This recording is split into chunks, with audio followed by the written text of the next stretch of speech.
Hello friends, welcome to English Shorthand class. Ready? 1, 2, 3, start. The European Union (EU) has found itself caught in a bind over the worsening tensions between Lithuania and China. Last week, top EU diplomats met to find a way to de-escalate tensions before a planned EU-China summit expected in the coming weeks. After a two-day meet of foreign ministers in France, the EU's foreign policy chief Joseph Borrell said the grouping expressed solidarity with Lithuania, which is a member of the EU and NATO. He, however, stopped short of announcing any concrete actions. The EU has watched nervously as one of its members faces the full weight of corrosive Chinese diplomacy, even as the grouping keeps one eye on its substantial $828 billion annual trade with Beijing.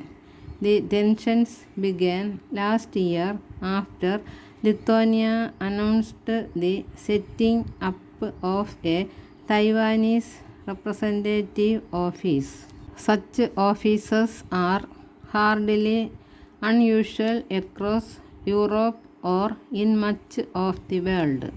The difference, however, was in the naming.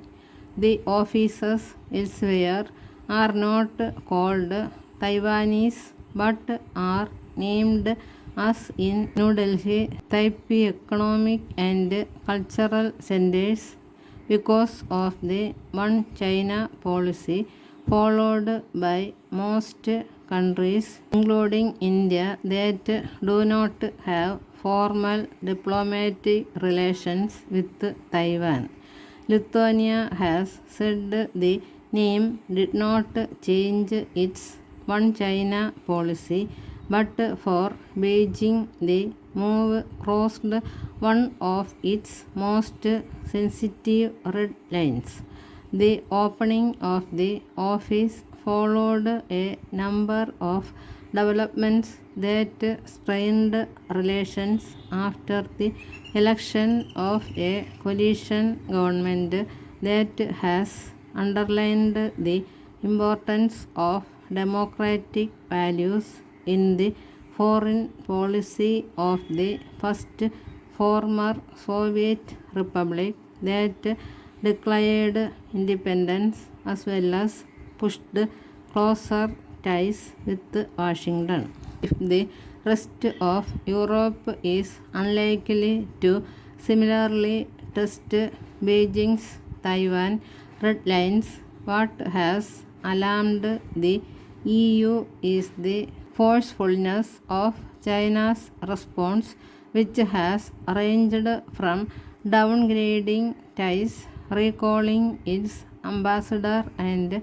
effective trade blockade, and especially the moves to pressure European companies to stop sourcing from Lithuania should they wish to continue exporting to China.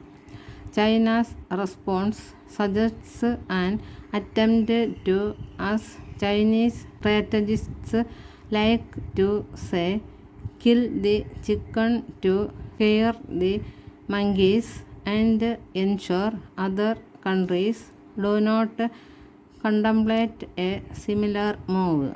Beyond the Lithuania-China tensions, of particular salience to India is how the EU as a major power will take forward ties with China as it similarly weighs strategic considerations against a booming trading relationship.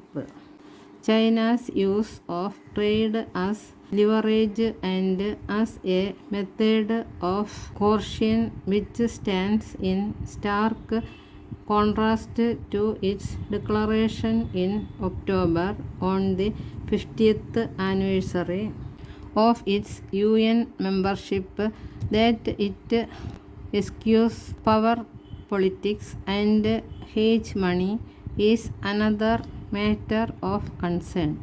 Lithuania is an exception in having both a trade surplus with China and no pressing need to access the China market. How the EU assesses the benefits and costs of taking on China on a core concern, the Taiwan issue will be closely watched in New Delhi as it continues to recalibrate its own modus vivendi with China.